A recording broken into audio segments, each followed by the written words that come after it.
Elles sont bonnes les boulettes de viande chez Ikea, non? Ou une bonne escalope de poulet. Le problème c'est que ça tue des animaux et que ça a un impact environnemental non négligeable. Donc ok, on peut devenir végétarien ou même vegan si on veut. Ou on peut utiliser de la viande végétale à base de soja, tofu, des choses comme ça. Mais il y a des gens qui aiment bien manger de la vraie viande. Alors est-ce qu'on pourrait pas faire de la viande sans animaux?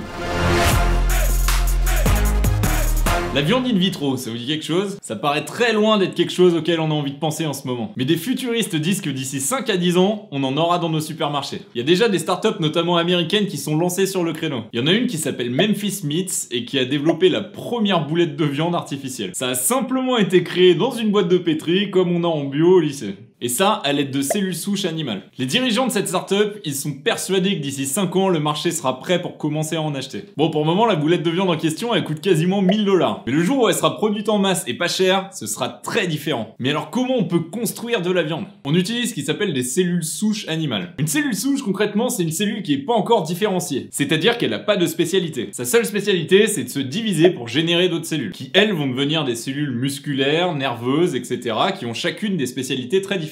Sans cellules souches, notre organisme il aurait pas pu se développer tel qu'il est. Donc dans un embryon, il y a énormément de cellules souches pour pouvoir construire tous les organes nécessaires au corps humain, ou au corps de l'animal, à la plante, etc. Et une cellule souche de vache, elle est capable de générer 1 billion, je dis bien 1 billion, de cellules musculaires. C'est l'équivalent de 10 tonnes de viande. Donc si avec ces cellules souches, t'arrives à faire que des cellules musculaires, ça te fait des steaks de qualité. Bah alors on arrive à la vraie question. Est-ce que t'en mangerais? Les chercheurs, ils sont pas encore complètement sûrs de savoir ce qui donne le goût particulier de la viande de bœuf ou de la viande de porc. Il y en a qui disent que c'est la présence de fer dans les tissus, ou d'autres disent que la graisse a un gros rôle à jouer. Mais disons qu'on arrive à faire un truc bon, pas cher, et qui n'a quasiment aucun impact environnemental. Est-ce que la population serait capable d'en acheter? Un sondage a été fait auprès de 500 personnes aux États-Unis pour savoir s'ils étaient prêts à tester de la viande artificielle. Et la réponse a été oui à 70%.